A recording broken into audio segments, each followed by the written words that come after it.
I had been the Queen of the Iron Wing for 5 years, and in all that time, my husband had never crossed the corridor that separated his rooms from mine. I was 25.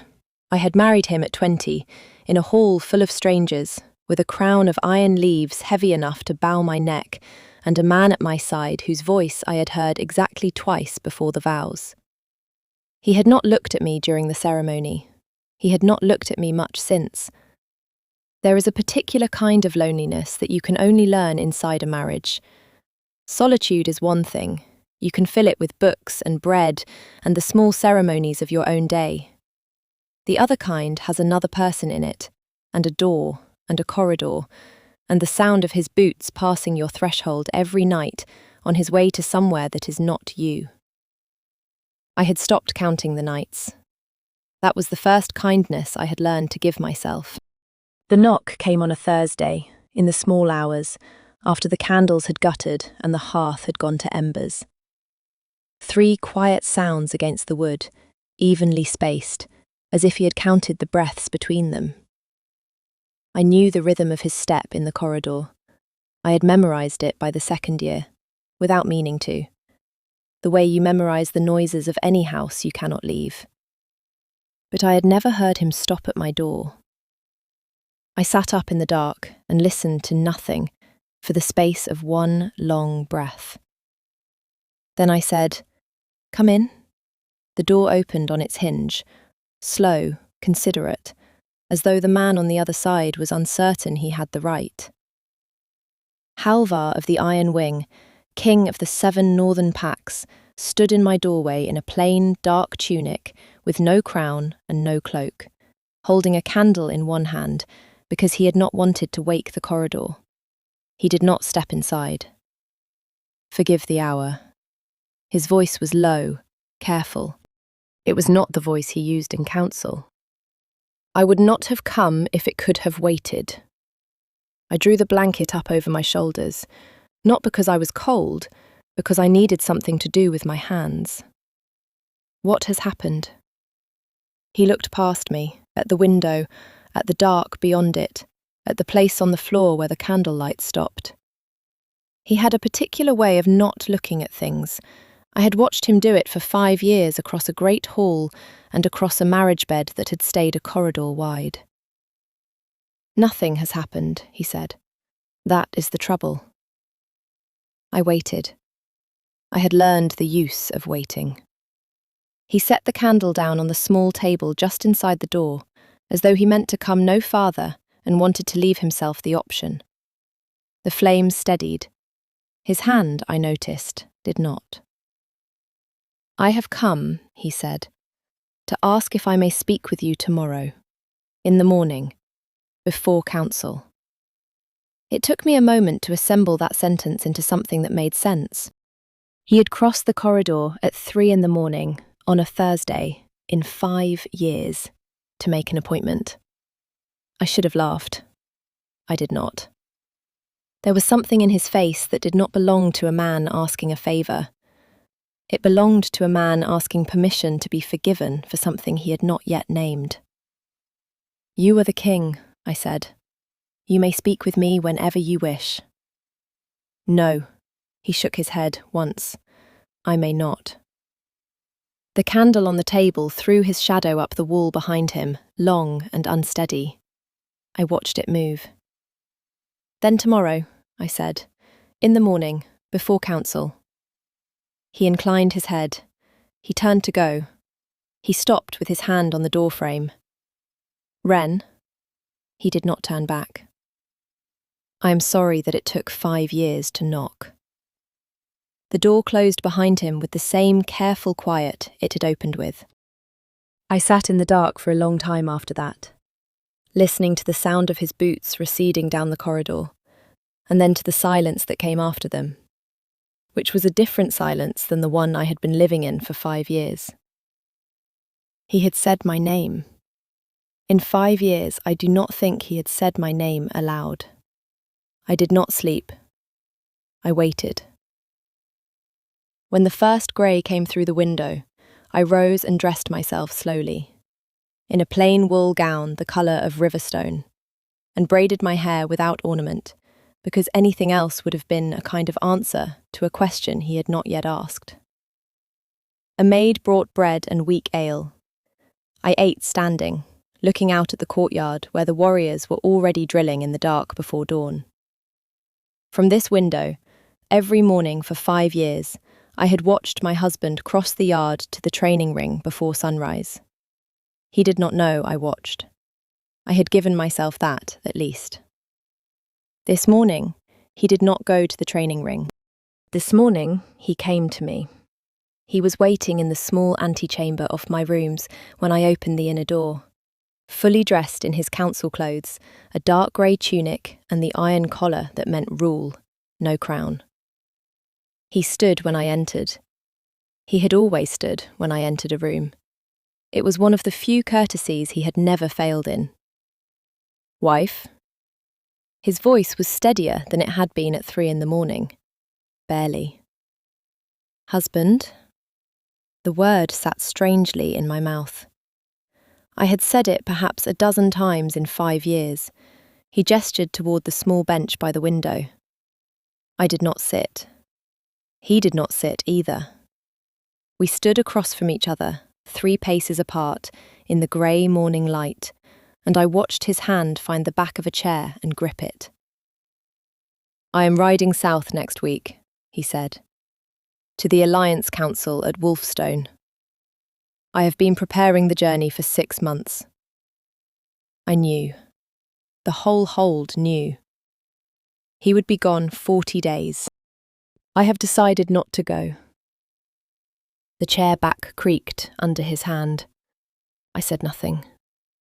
I had learned that saying nothing was often the most precise thing. "I am sending Lord Edric in my place," he said, "with my seal. I will announce it in council this hour." "Why?" He did look at me then, properly. The full weight of his attention for the first time in 5 years, and I understood in that moment that I had been wrong about something fundamental. I had thought, all this time, that he did not see me. I had been wrong. He had been very carefully not letting me see him looking. "Because," he said, "I do not want to be 40 days away from this house." I had imagined, in idle hours over 5 years, what I might say if he ever spoke to me without a wall between us. I had assembled small speeches and discarded them. None of them had prepared me for this, for the quiet of it, for the way he made it sound like a confession rather than a kindness. "I see," I said, because I did not. He nodded as though that was the correct answer. He let go of the chair. "The council will ask. I will tell them only that I have judged the timing wrong. They will ask more. I will not answer them." He paused. "You should know they will ask you." "I will not answer them either." The corner of his mouth moved, the smallest possible thing, almost not a smile, gone before I was sure I had seen it. "Wife," he said. He inclined his head. He left. I sat on the bench by the window after the door closed and watched the courtyard fill with the slow morning, and I thought, something is happening, and I do not yet know what it is, and the man who has been a corridor away from me for 5 years has just rearranged his calendar around the breakfast we did not eat. I would learn what it was. I had spent 5 years waiting. I had become very good at it. I had not, until that morning, known that I was waiting for him. The council that morning was the longest hour of my marriage. Halvar made the announcement without preamble. Lord Edric, silver-bearded, lean as a knife, the man who had drafted my marriage contract before he had ever met my face, went very still in his seat. He recovered quickly, he always did. He inclined his head, accepted the seal, and made a small remark about the wisdom of flexible leadership that did not quite land as flattery. I watched Edric's eyes. I had been watching them across this council table for 5 years, learning their tells. They went to me, and away, and to Halvar, and away. They calculated. They did not like what they calculated. After the council adjourned, Halvar walked to my chair before he walked to his own. He did not offer me his arm. That would have been a public statement we had not made in 5 years and would not begin to make in the wrong order. He simply stopped beside me and waited until I rose. The hall watched. We walked the length of the great corridor, side by side, in silence. 3 paces of decorum between us. And every member of the court who passed us stared at the space between our shoulders as though it were a thing on display. At the door to my wing, he stopped. He did not cross the threshold. He inclined his head and turned away. But he had walked me there, in front of the court, in daylight. That was the first thing. The second thing happened in the great hall at supper. I was seated at his left, as I had been every night of my marriage, eating in silence, as I had every night of my marriage. The hall was full. Warriors, the high table, the visiting envoy from the river clans, a knot of the king's advisers clustered near Edric's end of the table. Servants moved with cups and pitchers. A young server, new to the hall, brought a small silver cup to my place. He set it down with a tremor in his hand, I noticed, and did not interpret. Halvar interpreted it. His hand closed around my wrist before I had touched the cup. Not hard, not a grip, a stopping. His fingers on my pulse, his attention not on me but on the cup. His whole body gone still, in a way that made the air around him go still with him. The hall noticed in stages, the way a crowd notices a wolf has entered a room. "Do not drink," he said, very quietly, only to me. Then to the hall, in a voice that carried, "Have this cup brought to Master Aldrich in the kitchens. Have him test it. Hold the boy who carried it." The young server made a sound like a wounded bird. 2 warriors had him by the elbows before he had finished making it. Halvar's hand was still on my wrist. He had not moved it. I did not move it either. We sat that way for the space of 3 breaths, while the hall held its collective breath around us. Then he let go. He let go very slowly, as if releasing me by degrees, as if he had not entirely decided to. The cup was carried away. The boy was taken. Lord Edric, at the far end of the table, made the appropriate noises of horror and outrage, and his eyes did not for one moment in the whole scene find Halvar's. I watched that. I filed it. That night I sat in my rooms with my hands wrapped around a cup of plain water and thought about a man who had not looked at me in 5 years and had known, before I did, that the cup at my place was wrong. He had been watching. He had been watching the whole time. I did not yet know what to do with that. If you have come this far with me, stay. What I am about to tell you next is the part I still do not entirely understand, and I would rather not work through it alone. There is a small thing you could do for me while you listen.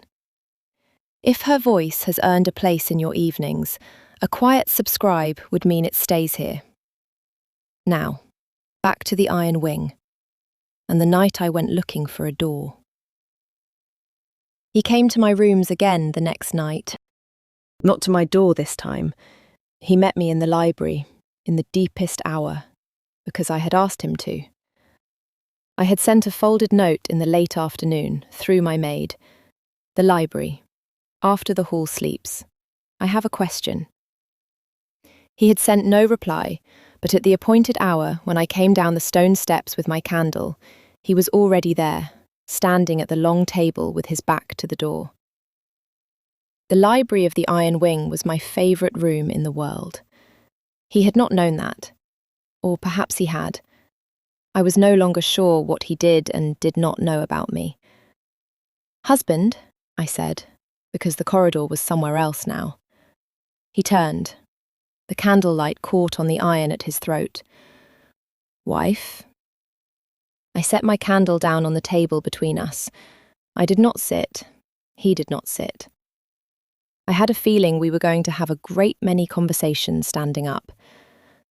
"I have a question," I said, "and I would like the truth." "Ask." I had rehearsed this.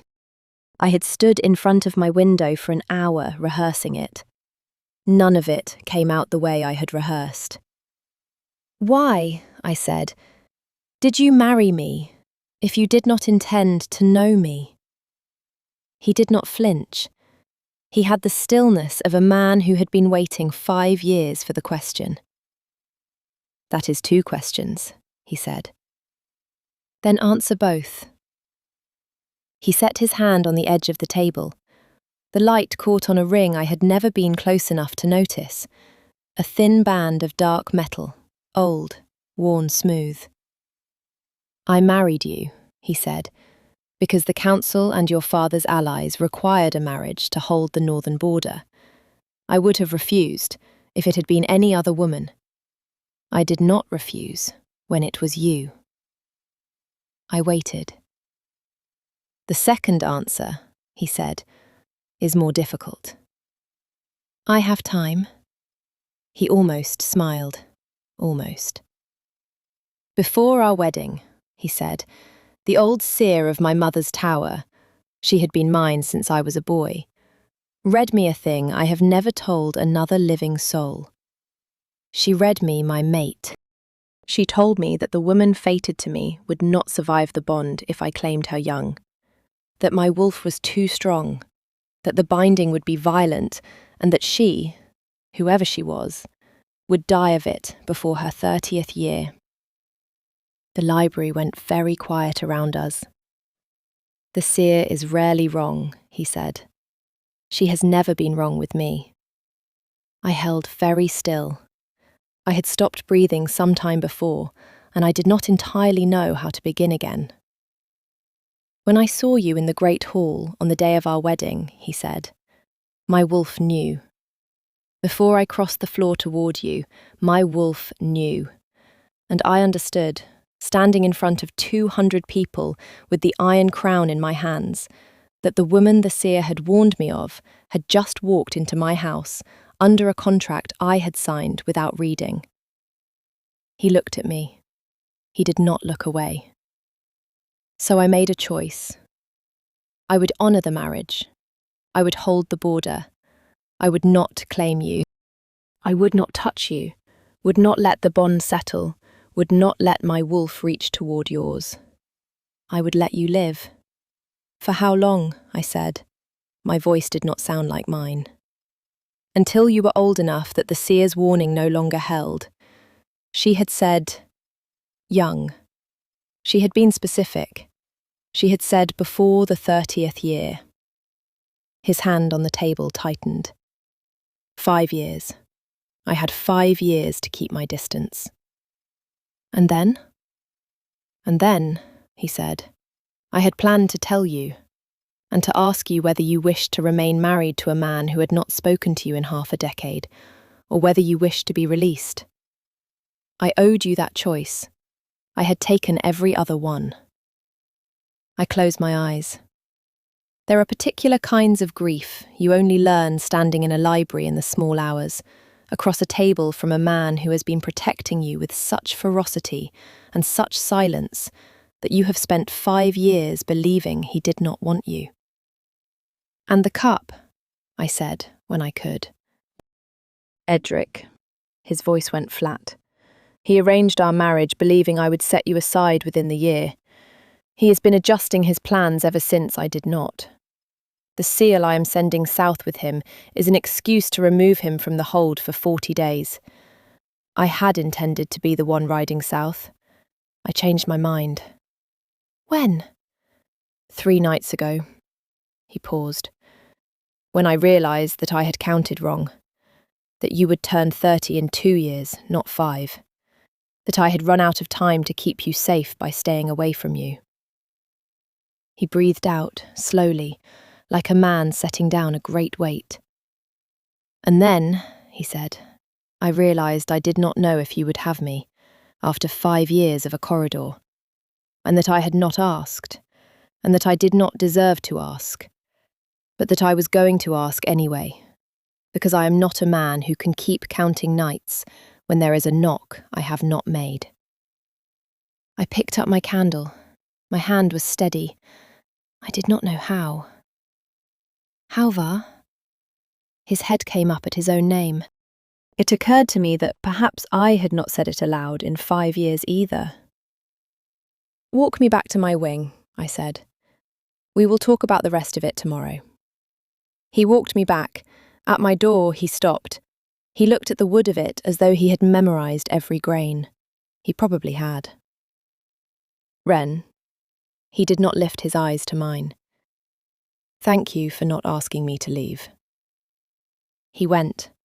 I stood with my candle in the corridor of the iron wing for a long time, and I thought, he has been at this door before. He has stood here in the dark, and he has not knocked, and he has gone away. He has done that on more nights than I will ever know. I did not, that night, know what I would do with all of it. I knew only that I would not be sleeping behind a corridor much longer. In the morning, I went to find the wing he had closed. The iron wing had 2 halves, the side I lived in and the side he did. Between them was a corridor, and at the end of his side was a door I had never opened. It was the door to his mother's tower, which had been closed since the day she died, 2 years before our wedding. The household understood that no one entered. I had understood it too, for 5 years. I understood differently now. The door was not locked. It had never needed to be. The household had simply, collectively, not gone through it. The tower stairs were stone and steep. The air grew colder as I climbed. By the time I reached the upper chamber, my breath was misting in front of me, and the cold had begun to drive into my bones in a way that was not the cold of an unheated tower. It was the cold of something old that did not want to be disturbed. I disturbed it anyway. The chamber at the top was small and round and full of light. He had not let it fall to ruin. There were fresh candles on the table and a small fire laid in the hearth that someone, him, I knew it was him, must have set the night before. There were books. There was a low chair where his mother must have sat. There was, on the table by the chair, a small wooden box with my name written on the lid in his hand. My knees did not quite give out. I sat down in his mother's chair because the alternative was the stone floor. I opened the box. A glove I had lost in the courtyard the spring of my 2nd year of marriage. A green ribbon that had come loose from my wedding crown and fallen during the procession. A small book on northern herbs that had gone missing from the library after I had asked the steward for it and been told it was lost. A folded square of pale linen, the corner of a handkerchief I had dropped on the cliff walk during a summer rain. A list in his hand. The list was 3 years old. It said, in his careful script, "Things she has touched. Return to her if I ever find a way to give them back, without admitting I gathered them." The cold of the tower drove harder against me. I felt it in my hands and in my throat and behind my eyes, where it became something else. I sat in his mother's chair, in his mother's tower, in the cold of a closed wing, and I let myself feel, fully and at once, what it meant that a man who had decided he could not have me had spent 5 years finding the things I lost and keeping them in a box he had never intended me to see. I did not weep. I have never been a weeper. But I sat with that box on my knees for a long time, and I let the cold in, and I let it cost me what it was going to cost me. And when I rose, I left the box where I had found it, and I went back down the stairs, and I did not close the door behind me. He found me in the corridor outside my rooms an hour later. I do not know who told him. The household has its ways. He stopped 3 paces from me. He saw my face. He understood. "Wren, do not," I said. "Do not apologize." He waited. "I want," I said, "to know one thing. Just one. The list in the box. You said if I ever find a way to give them back." "Were you going to give them back?" "Yes," he said. "When I told you, when I asked. If you stayed, I was going to put the box on the table and let you decide what to keep and what to burn." "And if I had not stayed?" He looked at the floor. "I was going to send it after you," he said, "so you would know." I closed the distance between us by 1 pace, just 1. He did not move. "Husband," I said. He looked up. "I would like to be at council with you this afternoon. I would like Lord Edric to see me there." His face did not change. His eyes did. "As you wish," he said. "And tonight," I said, "you will not stand at my door. You will knock once and come in." His hand moved at his side as though he meant to reach for me and stopped himself. He had been stopping himself for 5 years. He did not stop himself out of indifference. He stopped himself because he was still learning, in real time, that he was allowed to want what he wanted. "As you wish," he said again. His voice was not steady. I left him in the corridor. I had counsel to prepare for. The afternoon council was where Edric made his move. I sat at Halvar's left, in the seat that had been mine for 5 years, and I watched Edric rise with a scroll in his hand and the particular calm of a man who has decided to gamble everything on a single throw. "My lords," he said, "Your Majesty, with deep reluctance, I must place before this council a matter that the king's recent conduct has made unavoidable." Halvar did not move beside me. His hand on the arm of his chair did not move. "It is widely understood," Edric said, "that this marriage was a political arrangement, and that no heir has issued from it. It is widely understood that the king has, until recently, conducted himself in accordance with that understanding.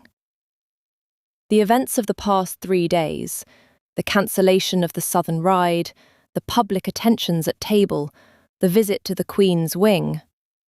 He let the silence land. The council was very still. "Have caused alarm among the king's allies. The northern pacts require stability.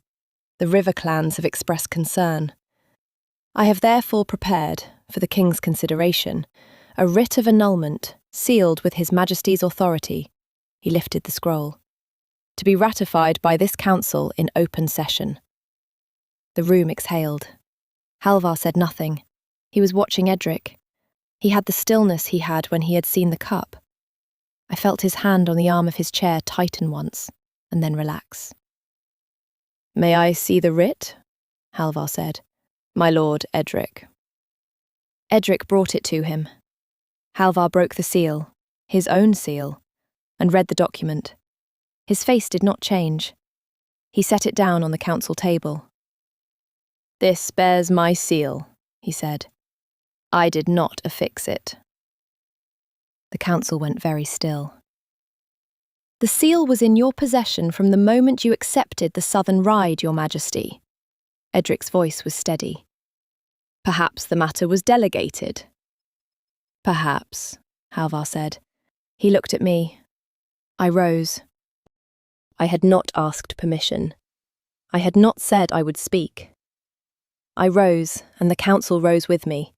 They had to, by custom, when the Queen stood. And Lord Edric's mouth moved once and did not produce a sound. "My Lord Edric," I said. I let the silence sit. I had learned, in 5 years of being unseen, exactly how long a silence could be made to last. You arranged my marriage, I said, believing the king would set me aside within a year. When he did not, you waited. When he began, 3 days ago, to act otherwise than you had calculated, you moved against me. You poisoned a cup. You forged a writ. You miscalculated, Lord Edric. You miscalculated which of us he would keep. The room did not breathe. The seal on that writ, I said, is genuine. I do not doubt it. I doubt only the hand that set it to the wax. I sat down. I did not look at Halvar. I did not need to. I felt the heat of his attention on the side of my face the way you feel a hearth at your back in a cold room. Halvar rose. He walked, slowly, to the front of the council table. He went down on one knee in front of his own chair, in front of his own council, and tore the writ in half. My wife, he said, is not annulled. My wife is my wife. He looked up at Edric, and his voice did not need to rise. Lord Edric, you are confined to your quarters pending the seer's testimony and the kitchen boys. You will not leave this hold. You will not, in your remaining hours under this roof, speak to my wife. The warriors moved. Edric was taken from the room without ceremony, because the king's word in his own council is law, and the council understood with absolute clarity that the king had just stopped pretending he did not love her. Halvar rose from his knee. He returned to his seat. He did not, for the rest of the council, take his eyes from me. He came to my door that night. He knocked, once. He came in. He did not sit on the bench by the window where the morning light had found us the day before. He stood 3 paces from me, as he always did, as he had for 5 years. And then, deliberately, he closed the distance to 1. He took my hand. He did not raise it, he simply held it, palm to palm, the way you hold something you have been carrying in your mind for a long time and have at last been permitted to set down. Ren. I waited. I had learned, finally, the right use of waiting. The seer told me, he said, that the woman fated to me would not survive me young. She did not say she would not survive me at all. I have spent 5 years acting as though she had. I have spent 5 years choosing for you. I do not intend to do that any longer. Good, I said. He almost smiled. I would like, he said, to ask you something I should have asked at the altar. Ask. Stay with me. The room was very quiet. The candle on the table burned steadily. The corridor beyond my door was silent in a way it had not been silent in 5 years, because the man who used to walk past it without stopping was inside it now. Yes, I said. He bowed his head. He brought my hand to his forehead, and he held it there, not to his mouth, not to his cheek, only to the place where his thoughts lived, for a long moment. Then he straightened. He kissed me once. I will not describe it. I do not think I could. What I will tell you is what it felt like, which was the sound of a door I had heard closing every night for 5 years, finally opening from the inside. What I will tell you is what I understood in the space of it, which was that he had been on the other side of that door the whole time, listening for the sound of my breathing, learning to live with the corridor because he had believed it was the only way I would be alive to walk it. When he stepped back, he kept my hand. Tomorrow, he said, the court will see us. The court has been seeing us, I said, since you walked me to my wing. He did smile then, a real one. It was a small, slow, astonished thing, and I understood, watching it, that I was the only person alive who had ever seen it. That too was a thing I had not known I was waiting for. 6 months later, the door at the end of the corridor, the one that had separated his wing from mine for 5 years, was propped open with a flat grey stone he had carried up from the river himself. He had not made a ceremony of it. He had simply walked down one morning with the stone in his hand and set it in the doorway. And the household had absorbed the change the way the household absorbs everything, which is to say, completely, and without comment, and with a great deal of quiet smiling in corridors when they thought we could not see. Lord Edric was tried by the council, stripped of title and lands, and exiled to a holdfast on the western coast, where the wind comes off the sea so hard that the goats have learned to brace against it. He writes letters, occasionally, which I do not answer. The young server boy was pardoned. He had been Edric's nephew, and frightened, and 12. He is a stable hand now in the lower yards, and waves at me when I pass. I wave back. The seer of the old tower came down from her chamber the spring after the council, walked across the hold to find me in the library, and held my face in her hands for a long moment without speaking. She is a woman who does not waste words. "He counted the wrong years," she said at last. "I know," I said.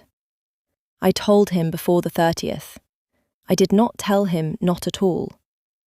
He heard what he was afraid of." "He often does," I said. She let me go and went back up her tower. I have not seen her since. I think that was the closest she comes to an apology, and I think it was enough. In the evenings now, my husband knocks once on the inner door of our rooms. There is no longer a corridor, only a door, and that is mostly habit by this point, and comes in. He sits on the bench by the window with a cup of something warm in his hands, and he tells me what was said in council, and I tell him what was said in the kitchens, and the candle burns down between us in a way that does not feel like an ending. I had been the queen of the Iron Wing for 5 years before I met my husband. I am now his wife. I had thought for a long time that those were the same thing. I had been wrong, in the most fortunate way I have ever been wrong about anything. Tell me, did you see it coming? The knock at the door, the box in the tower, the man who had been at my threshold all along. Stay with me. If her voice has earned its place in your evenings, there is more of her side to come, and a subscribe means she will be here when you return. I will be in the library, where the door is open. He will know where to find me.